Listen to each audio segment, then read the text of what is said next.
আইসিসির সঙ্গে সম্পর্ক ভালো না থাকায় বিসিবিতে সরকারি হস্তক্ষেপ হলে আসতে পারে নিষেধাজ্ঞা, শঙ্কা ফারুক আহমেদের। প্রতিমন্ত্রীর বিচক্ষণ সিদ্ধান্তের প্রত্যাশা। আইসিসির সাথে আমাদের সম্পর্কটা এই মুহূর্তে একদম বেস্ট পর্যায়ে নাই, খুব ভালো পর্যায়ে নাই। যদি এরকম কোনো ঘটনা ঘটে, আইসিসি যদি কোনো ক্লজ খুঁজে বের করে, সম্ভাবনা একদম উড়িয়ে দেওয়া যাবে না। টি-20 বিশ্বকাপের সুপার 8-এ বিকেলে স্বাগতিক শ্রীলঙ্কার বিপক্ষে লড়বে ইংল্যান্ড। সন্ধ্যায় উত্তাপ ছড়াবে ভারত সাউথ আফ্রিকার হাই ভোল্টেজ ম্যাচ। নারী রাইজিং স্টার্স এশিয়া কাপ ক্রিকেটের ফাইনালে বাংলাদেশের বিপক্ষে টস জিতে ব্যাটিংয়ে ভারত। থাইল্যান্ড থেকে শিরোপা জিতেই দেশে ফেরার লক্ষ্য টাইগ্রেসদের। লা লিগায় ওসাসুনার কাছে হেরে শীর্ষস্থান হারানোর শঙ্কায় রিয়াল মাদ্রিদ। ইপিএলে নিউক্যাসল ইউনাইটেডকে হারিয়ে আর্সেনালের আরও কাছে ম্যানচেস্টার সিটি। এবং বাফুফের সঙ্গে চুক্তি বাড়ানোর গুঞ্জনে ঘি ঢাললেন হাভিয়ের ক্যাব্রেরা। জামালদের দায়িত্বে থেকে যাওয়ার আভাস। সিঙ্গাপুর ম্যাচে হামজাকে পাওয়ার আশাবাদ।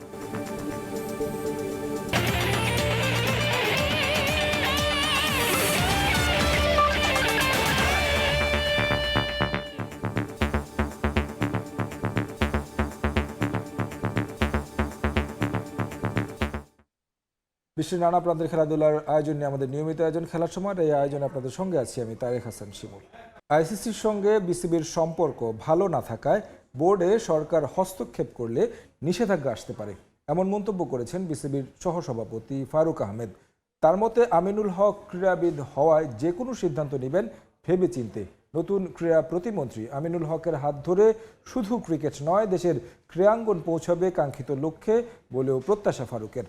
ফুটবল দলের সাবেক অধিনায়ক হওয়ায় যে কোনো সমস্যার সমাধান করা সহজ হবে বলেও মত তার।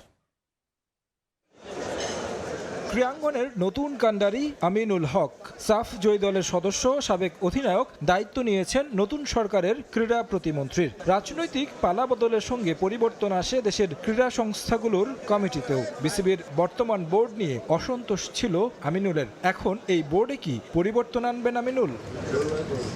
পরিবর্তন আনলে কি ধরনের সমস্যার মুখে পড়তে হবে সেই প্রশ্ন আছে। বোর্ডের উপর সরকারি হস্তক্ষেপ কিভাবে নেবে আইসিসি? বর্তমানে ক্রিকেটের নিয়ন্ত্রক সংস্থার সঙ্গে বাংলাদেশের সম্পর্কটা মোটেও ভালো নয়। বোর্ডের সহসভাপতির শঙ্কা, অযাচিত হস্তক্ষেপ হলে ক্ষতির মুখে পড়তে পারে দেশের ক্রিকেট।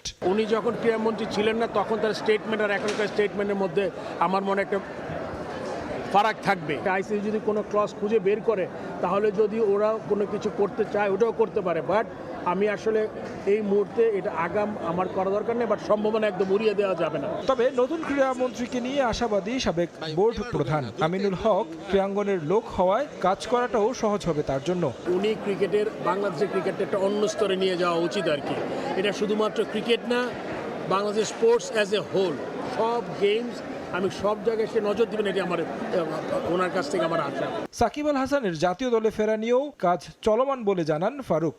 ক্রিকেট বোর্ড সবসময় চায় সাকিব বাংলাদেশের পরে খেলুক, যদি ওর ফিটনেস বা সিলেক্টেড হয়। আমার মনে হয় সাকিবের এই জিনিসটা জারি আছে এবং অনেক দূর এগিয়ে গেছে। আমার মনে হয় এটা আপনারা খুব শীঘ্রই একটা হয়তো সংবাদ পাবেন। বাংলাদেশ স্পোর্টস প্রেস অ্যাসোসিয়েশনের ইফতার মাহফিলে উপস্থিত হয়ে এসব কথা বলেন তিনি। উনি একজন ফরমার ক্যাপ্টেন। তারেক হাসান শিমুল, সময় সংবাদ, ঢাকা। সরকার এবং ক্রিকেট বোর্ড সমঝোতার ভিত্তিতে কাজ করবে এবং সেখানে কোনো ধরনের অনিশ্চয়তা নেই, এমন মন্তব্য করেছেন বিসিবি পরিচালক এম নাজমুল ইসলাম। তবে বাংলাদেশের বিশ্বকাপ না খেলা ইস্যুতে তার জবাব ছিল কৌশলী। এদিকে আমিনুল হককে নিয়ে আসিফ আকবরের অশোভন মন্তব্য করলেও বিসিবি এবং যুব ক্রীড়া মন্ত্রণালয় সম্পর্কে ফাটল ধরবে না বলে আশাবাদ ব্যক্ত করেছেন বিসিবির মিডিয়া কমিটির চেয়ারম্যান আমজাদ হোসেন। অন্তর্বর্তী সরকারের সময় গঠিত বিসিবির কমিটি নিয়ে শঙ্কা শুরু থেকেই। বিভিন্ন মহলে গুঞ্জন ছিল নির্বাচিত সরকার এলে ঢেলে সাজানো হতে পারে বোর্ড। বিনা প্রতিদ্বন্দ্বিতায় একাধিক পরিচালক দায়িত্বে আসা সহ 40টি ক্লাবের ভোট থেকে সরে যাওয়ায় নির্বাচন ছিল প্রশ্নবিদ্ধ। নতুন সরকার দায়িত্ব নেয়ার পর থেকেই সেই গুঞ্জনে মেলেছে ডালপালা। যদিও একটা নির্বাচিত কমিটিতে হুট করেই সরকার হস্তক্ষেপ করতে পারে না, এমনটা হলে আসতে পারে আইসিসির নিষেধাজ্ঞা। আর তাই বেশ ফুরফুরে মেজাজেই পরিচালক এম নাজমুল ইসলাম। আমি মনে করি আমরা একটা নির্বাচিত বোর্ড এবং যেই সরকার এসছে তারাও একটা নির্বাচিত সরকার। তো দুইটা নির্বাচিত সরকার এবং বোর্ডের মাঝখানে সমঝোতার ভিত্তিতে কাজ হবে, যাই হোক। এখন এটা নিয়ে বিশদ কোনো আলোচনা করার মতো কোনো কিছু আমি এখন পর্যন্ত দেখি না। আমি তো অন্তত নিজের ইনসিকিউরিটি দেখি না, কিছু আমারটা দেখি না। আমি এখন বোর্ড ইনসিকিউর কেন হবে আমি জানি না। যারা বলছে বোর্ড ইনসিকিউর তারা ভালো বলতে পারবে। এই বোর্ডের ফিউচার এখন পর্যন্ত তো ভালোই চলছে, সব কিছু ঠিক মতোই চলছে। ভবিষ্যতে কি হবে না হবে ভবিষ্যৎ বলে দিবে। এদিকে বিসিবি পরিচালক হিসেবে বোর্ডের দায়িত্বে আসার পর থেকেই নানা ধরনের বেফাঁস মন্তব্য করে সমালোচিত হয়েছেন আসিফ আকবর। সম্প্রতি আবারও অশোভন মন্তব্য করেছেন তিনি। এবার তা যুব ও ক্রীড়া প্রতিমন্ত্রী আমিনুল হককে নিয়ে। জানিয়ে বিব্রত বিসিবি জবাব দিয়েছে বেশ কৌশলে। ফাটাকেষ্ট কি এই শব্দটা আমি কোনোদিন ইতিপূর্বে শুনিনি। এই জিনিসটা কি পজিটিভ বা নেগেটিভ আমার আসলে ধারণা নেই। যদি এই ধরনের কোনো কিছু বলেও থাকে এ ব্যাপারে আমার বোধহয় ওনার সাথে কথা বলতে হবে আপনাদের, কারণ এটা হচ্ছে ওনার মতামত ছিল, হয়তো আমাদের কোনো বোর্ডের পক্ষ থেকে না না একেবারেই না। স্পোর্টসে কিন্তু সবসময় খেলার মাঠ থেকে শুরু করে অর্গানাইজাররা বলেন এটা কিন্তু মিউচুয়াল রেসপেক্টের জায়গা। আমরা হচ্ছে ইভেন যখন খেলায় দুটো দল খেলে তখন প্রতিপক্ষও কিন্তু সবাই একজন আরেকজনকে রেসপেক্ট করে তাদের খেলা খেলে। নির্বাচিত সরকার দায়িত্বে আসায় জোর গুঞ্জন শুরু হয়েছে আবারও সাকিব আল হাসানের দেশে ফেরা নিয়ে। বিষয়টি নিয়ে আলোচনা হচ্ছে খোদ বিসিবির মাঝেও। তবে তার নিরাপত্তা সহ আরও যে ইস্যুগুলো আছে তা নিয়ে সরকারের কোর্টেই বল ঠেলে দিয়েছে cricket board. S M Iqbal, সময় সংবাদ, ঢাকা। সাকিব আল হাসানকে জাতীয় দলে ফেরাতে প্রয়োজনে আইনি সহযোগিতার হাত বাড়াবে বাংলাদেশ ক্রিকেট বোর্ড। তবে নির্বাচকদের সন্তুষ্ট করতে পারলেই সুযোগ হবে টাইগার স্কোয়াডে, এমন মন্তব্য করেছেন বিসিবি পরিচালক মুকছেদুল কামাল বাবু। বিশ্বকাপ বয়কট নিয়ে সাবেক যুব ও ক্রীড়া উপদেষ্টা মিথ্যাচার করেছেন কোচ সালাউদ্দিন, এমন মন্তব্য দিলেও পরিস্থিতি অনুযায়ী বোর্ড সঠিক সিদ্ধান্ত নিয়েছে বলেই মনে করেন বাবু। উনি একেবারে এমন মিথ্যা কথা বলছে, আমার বিশেষ করে আমি তো নিজেও টিচার মানুষ, টিচাররা তো একটু মিথ্যা কথা একটু কম বলে, কারণ উনি খারার উপরে এরকম মিথ্যা কথা বলবে এটা আসলে আমি ভাবতে পারতেছি না। আমার টি-20 বিশ্বকাপ খেলতে না যাওয়ার সিদ্ধান্ত নিয়ে সম্প্রতি সদ্য সাবেক যুব ও ক্রীড়া উপদেষ্টাকে এক হাত নিয়েছেন সিনিয়র কোচ সালাউদ্দিন আহমেদ। ক্রিকেটারদের সম্মতিতেই বিশ্বকাপ বয়কটের সিদ্ধান্তকে মিথ্যাচার বলে মন্তব্য করেছেন এই কোচ, জানিয়ে রীতিমতো তোলপাড় দেশের ক্রিকেট। তবে বিসিবি পরিচালক মুকছেদুল কামাল বাবু মনে করেন সময় ও পরিস্থিতি অনুযায়ী সঠিক সিদ্ধান্তই নিয়েছে বাংলাদেশ, জানিয়ে রাখতে চান না কোনো আক্ষেপ। তখনকার প্রেক্ষাপটে যে ডিসিশন হয়েছে সেই ডিসিশনটা অলরেডি আমার কাছে মনে হয় শেষ হয়ে গেছে। এটা নিয়ে কথা বলার মতো কোনো বিষয় এখন আর নতুন করে নেই। নতুন সরকার গঠনে আবারও জোরালো হয়েছে সাকিব আল হাসানের দেশে ফেরা প্রসঙ্গ। এই অলরাউন্ডারকে আইনি লড়াইয়ে সহযোগিতার আশ্বাস বিসিবির। বোর্ড এটাতে সহযোগিতা করতে পারে প্রক্রিয়াগত জায়গায়, বাকি বিষয়ে রাষ্ট্র এবং আইনের মতো করে চলবে, সেটা হয়তো তাদের বিষয় আর কি। এদিকে পাকিস্তানের আসন্ন ওয়ানডে সিরিজের প্রস্তুতি হিসেবে শুরু হচ্ছে বিসিএল ওয়ানডে টুর্নামেন্ট। এর আগে দলগুলোর দায়িত্বে পৃষ্ঠপোষক থাকলেও এবার বিসিবির তত্ত্বাবধানে খেলবে দলগুলো। এটা ফ্রাঞ্চাইজি আমরা যত বেশি পরিমাণে বড় বড় কোম্পানিগুলো ক্রিকেটের সাথে ইনভলভ হবে, ফ্রাঞ্চাইজিগুলো যত এগিয়ে আসবে, এটা আমাদের ক্রিকেটের জন্য ভালো। সম্প্রতি বিপিএল নিয়ে নানা সমালোচনা হলেও প্রথমবারের মতো নারী বিপিএল আয়োজন নিয়ে আশাবাদী বিসিবি। বিপিএল ওমেন্স নিয়ে আমাদের প্ল্যানিং আছে। রিফাতুল ইসলাম মিরন, সময় সংবাদ, ঢাকা। 21শে ফেব্রুয়ারি শহীদ দিবস ও আন্তর্জাতিক মাতৃভাষা দিবসে জাতীয় পতাকা অর্ধনমিত রাখার বিধান থাকলেও ব্যতিক্রম বাংলাদেশ ক্রিকেট বোর্ড। বিশেষ এই দিনটিতে ক্রিকেট বোর্ডে ছিল না জাতীয় পতাকা। সরকারি নির্দেশনা থাকার পরও কোনো পতাকা উত্তোলন করা হয়নি বোর্ডে। জানতে চাইলে এ বিষয়ে দায় সারা জবাব দিয়েছেন বোর্ডের প্রধান নির্বাহী। 1952 সালের 21 ফেব্রুয়ারি বাংলা ভাষার জন্য প্রাণ দিয়েছিলেন এক ঝাঁক তরুণ, যার জন্য আজ আমরা বাংলায় কথা বলতে পারছি। শুধু দেশেই না, বিশ্বব্যাপী দিনটি পালন করা হয় আন্তর্জাতিক মাতৃভাষা দিবস উপলক্ষে। এই বিশেষ দিনটিতে সরকারি, বেসরকারি, স্বায়ত্তশাসিত এবং শিক্ষা প্রতিষ্ঠানে জাতীয় পতাকা অর্ধনমিত রাখার বিধান রয়েছে। কিন্তু ব্যতিক্রম বাংলাদেশ ক্রিকেট বোর্ড। স্বায়ত্তশাসিত প্রতিষ্ঠান হলেও এই বিশেষ দিনটিতে পতাকা অর্ধনমিত রাখা তো দূরের কথা, বিসিবিতে উঠছে না বাংলাদেশের জাতীয় পতাকা। ক্রিকেট বোর্ড পরিচালনার জন্য 25 সদস্যের পরিচালনা পর্ষদ রয়েছে, তারপরও যেন অভিভাবকহীন বিসিবি। অথচ রাজধানী ঘুরে দেখা যায় বিভিন্ন সরকারি ও স্বায়ত্তশাসিত প্রতিষ্ঠানে সরকারি নির্দেশনা মেনেই জাতীয় পতাকা অর্ধনমিত রাখা হয়েছে। বিশেষ এই দিনটি পালন করা হয় রাষ্ট্রীয় মর্যাদায়। কিন্তু বাংলাদেশ ক্রিকেট বোর্ড সেসব নিয়মের তোয়াক্কা করে না। শহীদ দিবসে বিসিবিতে ছিল না কোনো আয়োজন। মূল গেইটে ও কার্যালয়ের বাইরে শুধু দুটি ব্যানার টানিয়েই নিজেদের দায়িত্ব সেরেছে ক্রিকেট বোর্ড। অথচ সরকারের পতাকা বিধিমালায় স্পষ্ট নির্দেশনা আছে, শহীদ দিবসে জাতীয় পতাকা থাকবে অর্ধনমিত। এ বিষয়ে জানতে বিসিবির বেশ কজন পরিচালককে কল করেও পাওয়া যায়নি। অবশেষে বিসিবির প্রধান নির্বাহীকে পাওয়া যায়, যদিও তিনি দিলেন দায়সারা উত্তর। ভাইয়া আসসালামু আলাইকুম। ভাই আজকে তো 21 ফেব্রুয়ারিতে তো ভাই ওই যে একটা জাতীয় পতাকা অর্ধনমিত রাখার বিধান আছে। আমি ভাই একটু ক্রিকেট বোর্ডে আসছিলাম, দেখি কোনো পতাকাই নেই, মানে বাংলাদেশের কোনো পতাকাই উঠছে না।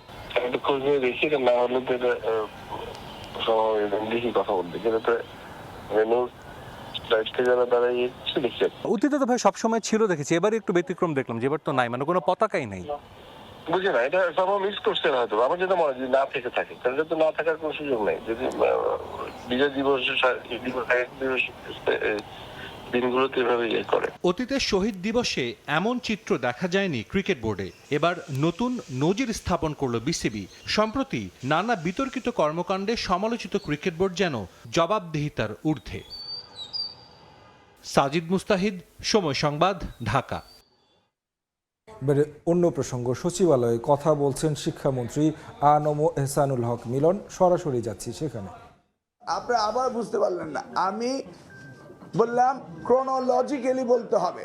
5 জনের কথা শুনবো ক্রোনোলজিক্যালি। যুগ উপযোগী একটি কারিকুলাম চাই এবং সেই কারিকুলাম বাস্তবায়নের জন্য আমরা সমস্ত শিক্ষক কর্মচারীরা ঐক্যবদ্ধভাবে কাজ করব। আধুনিক মানসম্মত শিক্ষা ব্যবস্থা আমরা উপহার দেব। আপনারা অ্যাগেইন আমাদের কাছে চাচ্ছেন সব আমাদেরকে নিয়ে। আপনি কি দিবেন এটা বলেন। কারিকুলাম তো আপনাকে দিতে হবে, আমরা ওটা বাস্তবায়ন করব স্যার। আপনারা কি দিবেন সেটা বলেন। এই কারিকুলামে কি রেজাল্ট 0 হওয়া উচিত? আপনারা আপনাদের কমিটমেন্ট করেন, আমাদের এন্ডে আমরা করব। দেখি নেক্সট একজন বলেন। সিরিয়ালি হতে হবে।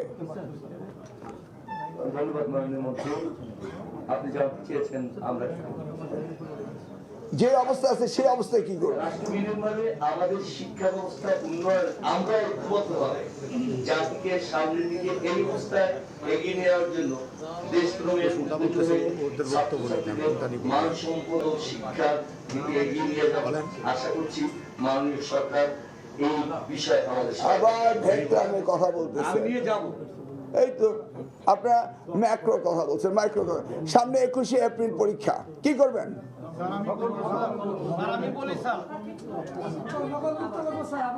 আমি তো বলেছি you are not maintaining discipline. আমরা আমাদের ছাত্রদের it doesn't look we are sitting with the teacher. আমি বলছি আপনাদের নেতৃত্ব থেকে 2-4 জনে বলুন। আসলে বক্তব্যের সম্পূর্ণ অংশ দেখতে ভিজিট করুন সময় টিভির ফেসবুক পেজে। টি-20 বিশ্বকাপের খবর। সুপার 8-এর লড়াইয়ে শ্রীলঙ্কার আতিথ্য নেবে ইংল্যান্ড। স্বাগতিক লঙ্কানরা হলেও গত মাসে একই ভেন্যুতে টি-20 সিরিজ জিতেছিল 3 লায়ন্স। সেই অভিজ্ঞতায় আত্মবিশ্বাসী হ্যারি ব্রুকের দল। অন্যদিকে 1 যুগ ধরে সেমিফাইনালে না ওঠা শ্রীলঙ্কা ভাগ্য বদল করতে সুপার 8 শুরু করতে চাইবে জয় দিয়ে। পারলে গেলেতে ম্যাচ শুরু হবে বেলা 3টায়। গ্রুপ পর্বে 3 জয়ের পরেও এবারের আসরে ফেভারিট নয় ইংল্যান্ড। ব্যাটিং লাইন আপের পারফরমেন্স সন্তোষজনক নয়, বোলিং ইউনিটও প্রতিপক্ষকে ভয় ধরাতে যথেষ্ট নয়। তবুও অনিশ্চয়তার খেলা ক্রিকেটে শিরোপা জিততেই লড়ছে 3 লায়ন্স। এবার হ্যারি ব্রুকদের পরীক্ষা কঠিন হচ্ছে আরও। ভারতে গ্রুপ পর্ব শেষ করে শ্রীলঙ্কায় নতুন কন্ডিশনে শুরু করতে হবে সুপার 8-এর লড়াই।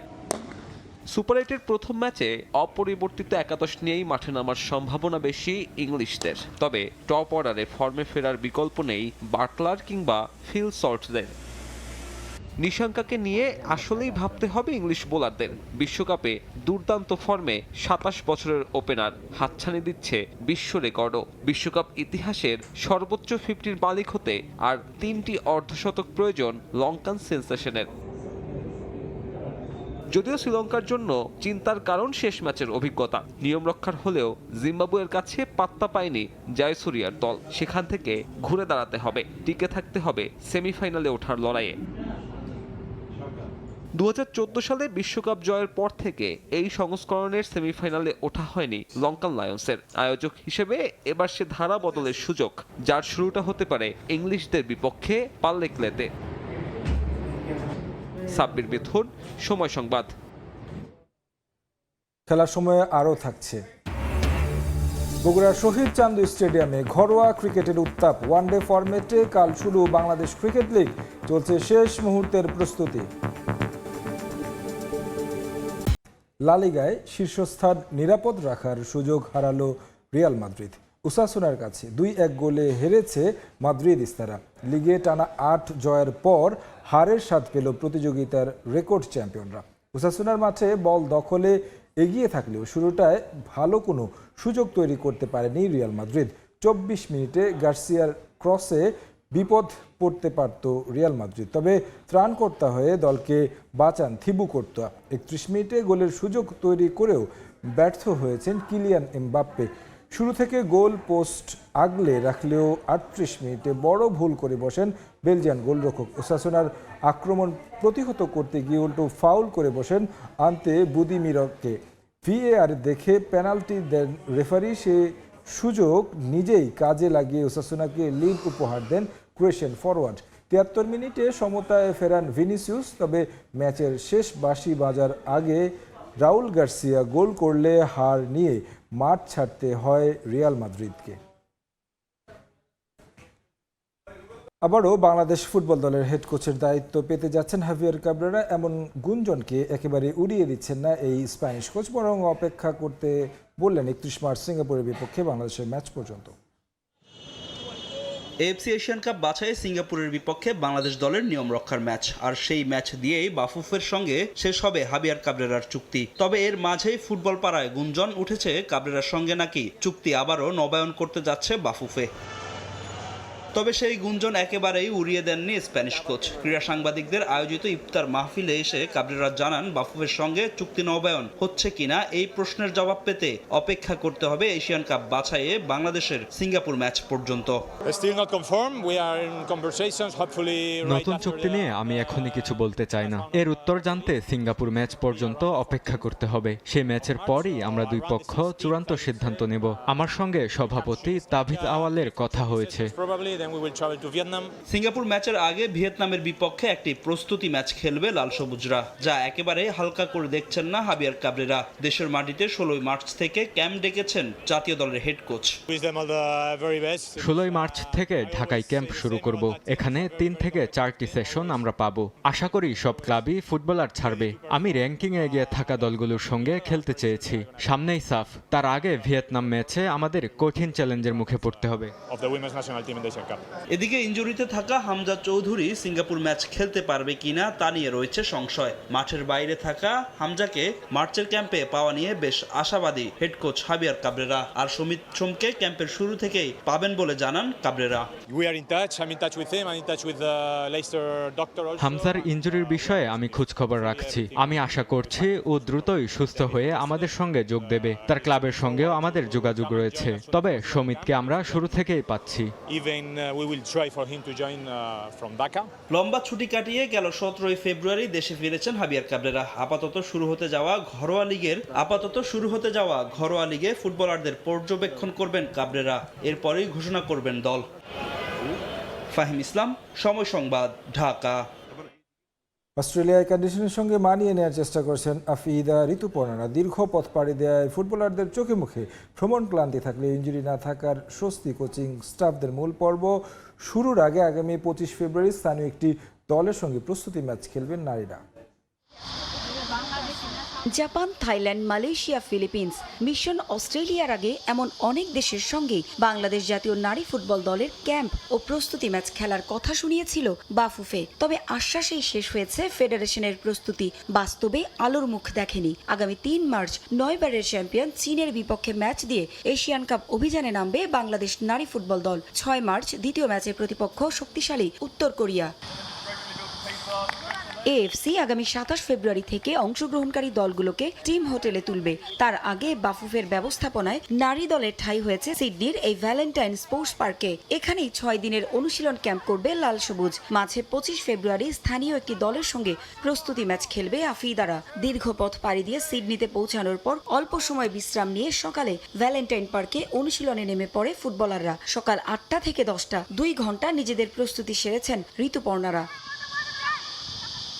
কন্ডিশনের সঙ্গে মানিয়ে নিতে হাতে সময় পাবে ফুটবলাররা। অস্ট্রেলিয়ায় আসার পথে দীর্ঘ ভ্রমণ ক্লান্তি থাকলেও দলে ইনজুরি সমস্যা না থাকায় নির্ভর কোচিং স্টাফ। ভ্রমণজনিত যেই ক্লান্তি সেটা তো আছে প্লেয়ারদের মধ্যে, কিন্তু আল্লাহর রহমতে তেমন কোনো ইনজুরির সংখ্যা আমাদের মধ্যে নেই। আমরা সবাই মোটামুটি ফিট আছে প্লেয়াররা। সো আমরা চেষ্টা করছি এখন ওয়েদারের সাথে মানিয়ে নেওয়ার জন্য। কোচ যেভাবে ইনস্ট্রাকশন দিচ্ছে প্লেয়ারও চেষ্টা করতেছে। আজকে ট্রেনিং সেশনটা মোটামুটি ভালো হয়েছে। এশিয়ান কাপের আগে ভ্যালেন্টাইন স্পোর্টস পার্কের সুযোগ সুবিধায় সন্তুষ্ট গোলরক্ষক কোচ। ভ্যালেন্টাইন স্পোর্টস পার্কসের ফ্যাসিলিটিটা আসলে একটা প্রপার ফুটবল টিমের জন্য যত রকমের ফ্যাসিলিটিস দরকার সবই এখানে আছে। সো আমাদের এইটা নিয়ে আসলে কোনো সমস্যায় পড়তে হচ্ছে না। বাংলাদেশ দল গ্রুপ পর্বে তাদের শেষ ম্যাচে আগামী 9 মার্চ উজবেকিস্তানের বিপক্ষে লড়বে। পারভিন আক্তার, সময় সংবাদ। বগুড়ার শহীদ চান্দু স্টেডিয়ামে ফিরছে ঘরোয়া ক্রিকেটের উত্তাপ। এই ভেন্যুতেই 23 ফেব্রুয়ারি থেকে শুরু হচ্ছে বাংলাদেশ ক্রিকেট লিগের ওয়ানডে ফরম্যাট। টুর্নামেন্ট সামনে রেখে শেষ মুহূর্তের প্রস্তুতি চলছে স্টেডিয়ামে। আসরে অংশ নেওয়া দলের খেলোয়াড়রাও শুরু করেছেন অনুশীলন। শাহাদুল ইসলামের ক্যামেরায় আব্দুল আওয়ালের রিপোর্ট। বিসিবির ভেন্যু তালিকায় থাকার পরও বাজে আবহাওয়ার জন্য গেল বছর শহীদ চান্দু স্টেডিয়ামে গড়ায়নি এনসিএল টি20। এবার বিসিএল ঘিরে আবারও ক্রিকেট উত্তাপ বগুড়ায়। শহীদ চান্দুর উইকেট, আউটফিল্ড আর গ্যালারি সহ অন্যান্য অবকাঠামো সংস্কারে তোড়জোড় বোর্ডের। 21শে ফেব্রুয়ারি সরকারি ছুটির দিনেও শিরোপা জয়ের স্বপ্নে বগুড়ায় ঘাম জড়িয়েছে ইস্ট জোন ও নর্থ জোনের খেলোয়াড়রা। আসন্ন পাকিস্তান সিরিজের আগে খেলোয়াড়দের প্রস্তুতিতে বিসিএল গুরুত্বপূর্ণ ভূমিকা রাখবে বলে প্রত্যাশা ইস্ট জোনের কোচ রাজিন সালেহর। ওভারঅল আমাদের টিম আসলে সব মিলে গুড টিম এবং আমরা অনেক ভালো পজিটিভ যে আমরা সামনে ভালো কিছু করবো। বাট আমরা definitely we are looking for champion. পুরো বছর কিন্তু ওয়ার্ল্ড কাপ মানে 50 ওভার ওয়ার্ল্ড কাপের ইয়ার, তো এখানে দেখবেন যে হয়তো অনেক ক্রিকেট আছে, ওইভাবে করে বাংলাদেশ টিমও গোছায় নেবে। জাতীয় দলের বেশ কয়েকজন খেলোয়াড় থাকায় শিরোপা জয়ের দৌড়ে এগিয়ে নর্থ জোন। অবশ্য তাতে অতিরিক্ত আত্মবিশ্বাসে ভুগতে চান না দলটির কোচ। বলার ব্যাটার দুজনের জন্য চ্যালেঞ্জ থাকবে, ব্যাটসম্যানদের জন্য চ্যালেঞ্জ থাকবে কিভাবে বড় রান করতে হয়, ঠিক একইভাবে বলারদের চ্যালেঞ্জটা থাকবে কিভাবে বড় রানকে আটকানো যায়। আপনারা বলছেন যে অনেকটা ন্যাশনাল টিমের ছায়া, বাট বিষয়টা হচ্ছে যে নর্থের প্লেয়ার কিন্তু আপনি যদি দেখেন একমাত্র শেখ মাহিদি বাদে কিন্তু সবাই নর্থেরই প্লেয়ার, রাজশাহী রংপুরের প্লেয়ার। সো এটা আসলে কোনো কন্ট্রোলে নেই ছিল না যে ভালো টিম করা বা ন্যাশনাল টিম করা। শেখ মাহিদিকেও এখানে সিলেক্টররা কোনো চিন্তাভাবনা থেকেই হয়তো এই দলের সঙ্গে ইনক্লুড করেছেন। সো আমি লাকি যে এমন দলগুলোর সঙ্গে কাজ করছি যেই দলগুলোতে ভালো টিমম্যান পাচ্ছি। ইস্ট ও নর্থ জোনের হাই ভোল্টেজ লড়াই দিয়ে 23 ফেব্রুয়ারি হবে বিসিএল। 3 মার্চ মিরপুরের শেরে বাংলায় ফাইনালের মধ্য দিয়ে শেষ হবে ওয়ানডে ফরম্যাটের এই আসর। আব্দুল আউয়াল, সময় সংবাদ, বগুড়া। খেলার সময়ের শীর্ষ সংবাদগুলো জানিয়ে দিচ্ছে আরেকবার। আইসিসির সঙ্গে সম্পর্ক ভালো না থাকায় বিসিবিতে সরকারি হস্তক্ষেপ হলে আসতে পারে নিষেধাজ্ঞা। শঙ্কা ফারুক আহমেদের, প্রতিমন্ত্রীর বিচক্ষণ সিদ্ধান্তের প্রত্যাশা। টি20 বিশ্বকাপের সুপার 8-এ বিকেলে স্বাগতিক শ্রীলঙ্কার বিপক্ষে লড়বে ইংল্যান্ড। সন্ধ্যায় উত্তাপ ছড়াচ্ছে ভারত সাউথ আফ্রিকার হাই ভোল্টেজ ম্যাচ। এবং লা লিগায় ওসাসুনার কাছে হেরে শীর্ষস্থান হারানোর শঙ্কায় রিয়াল মাদ্রিদ। ইপিএলে নিউক্যাসল ইউনাইটেডকে হারিয়ে আর্সেনালের আরও কাছে ম্যানচেস্টার সিটি।